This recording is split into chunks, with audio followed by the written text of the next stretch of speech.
Hi everybody, my name is Paul Girard. I'm a student loan consultant and I'm very pleased to be working with the Young Physicians Institute of the American Podiatric Medical Association to provide you with some repayment modules designed to help you do a better job of managing your student loans. This second repayment module is devoted specifically to income-driven repayment plans and how to know if these should be part of your repayment strategy. Now, to put income-driven repayment plans in perspective, we show you the repayment options again on federal student loans. This slide was actually used in the first repayment module, the simple steps you use to determine a repayment strategy.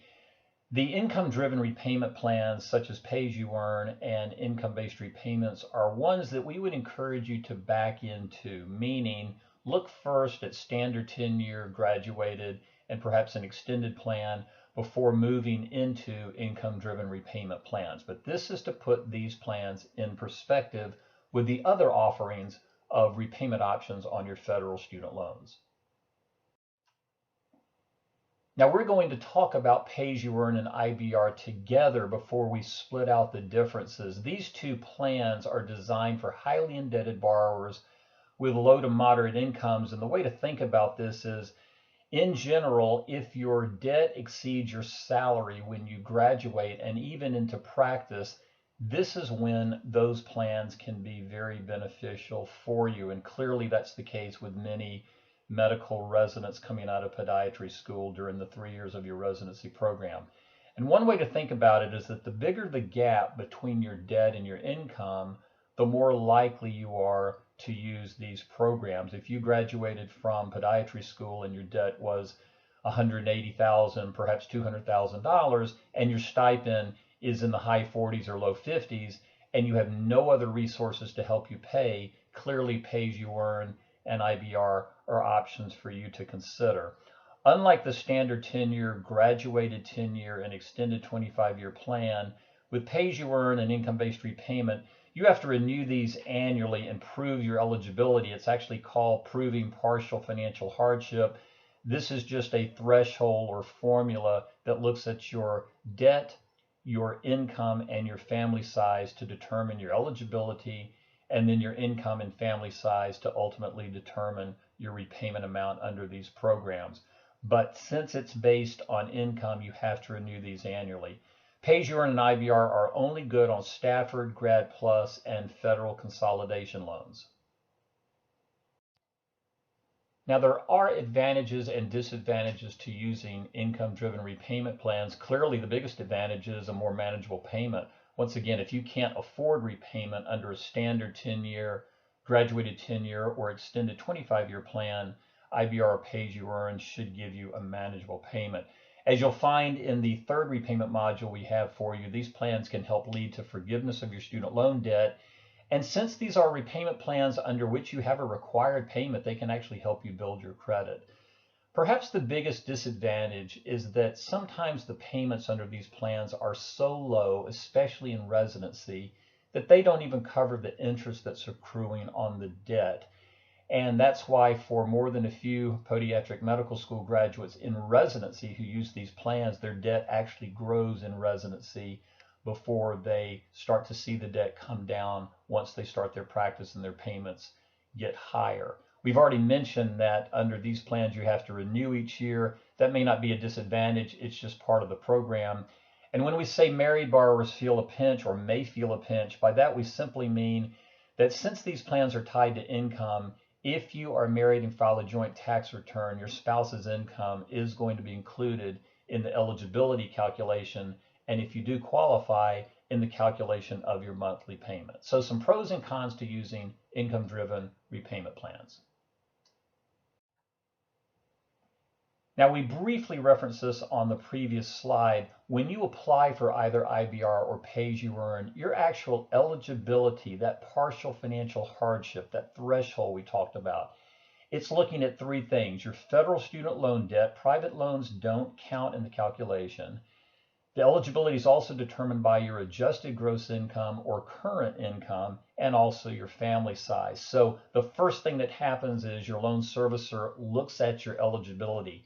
If you are eligible and you meet that threshold called partial financial hardship, which again you have to renew every year, your actual monthly payment amount is determined by using simply your AGI or current income and your family size. So this is how the calculations work for IBR and pay-as-you-earn. Now we've been talking about these together, but take a quick look at the major differences between these programs. IBR is the older version. It started in 2009 and pay-as-you-earn started in 2012. We've highlighted the 3 or 4 distinct differences in these two programs. Pay-as-you-earn is only good on direct loans. You'll remember from Module 1, these are federal loans that come directly from the federal government. The federal government took over all the lending in the 2010-11 year. So pay is only good on federal direct loans. The payments under pay are always going to be less than under IBR because the calculation is 10% of discretionary income. With IBR, it's 15% of discretionary income. So once again, pay gets you lower payments. The repayment term is shorter, 20 years compared to 25 with IBR. And with pay, there is a limit to how much accrued interest can be added back to the principal. So there's a capitalization limit with pay. It's 10% of the original principal amount borrowed, and there's no capitalization limit with IBR. There is currently what's called a trigger date under pay-as-you-earn. Borrowers who had a debt as of October 1, 2007, who owed money on that date and did not pay it off in full before taking out another loan after that date cannot even apply for pay-as-you-earn. So some of you who are watching and listening to this module will be in IBR because you had debt prior to October 1, 2007. Most would agree that pay is the better plan because the payments are smaller, the repayment term is shorter, and there is a capitalization limit. Now we quite often get the question, what happens when your income gets high enough that you get kicked out of IBR or pay? The reality is, although this may sound like semantics, you never get kicked out of the plan. But at some point when you go back to renew your eligibility, if your income has gotten high enough, and this is going to take longer with pay-as-you-earn simply because of the way the calculation works in that program, but at some point when you go back under either IBR or pay-as-you-earn to renew eligibility and you no longer meet that threshold of partial financial hardship, here's what happens. You actually stay in IBR or pay, but your monthly payment under the plan reverts automatically to what you would have paid if you had done the standard 10-year plan when you first applied for IBR or pay. Think of it this way, it's the federal government's way of saying you can stay in pay or IBR, you simply don't need the lower payments anymore. You should be able to afford payments under the original standard 10-year plan. Once again, you don't move to the standard 10-year plan. Your monthly payment just reverts back to what you would have originally paid under that plan. So what do you do at that point? You really have 3 options. Just pay that amount until the balance is paid, and you can always overpay if you want to, but there's a nice protection built in right now that you never have to pay more than that amount if you don't want to. So pay that until the balance is paid. Pay that amount until the balance is forgiven, and we're going to talk about forgiveness programs in the 3rd module, or opt out of the plan, IBR or pay, whichever one you're in, talk to your loan servicer, and move into another plan like extended repayment. So once again, you don't get kicked out of these plans, but at some point, if you don't meet that threshold called partial financial hardship, your monthly payment is going to automatically go back to what you would have paid under the original standard 10-year plan. Some resources to help. We've already referenced this in the 1st module. The Association of American Medical Colleges, they have a MedLoans organizer and calculator that will help you take a look at the payments under IBR and pay-as-you-earn.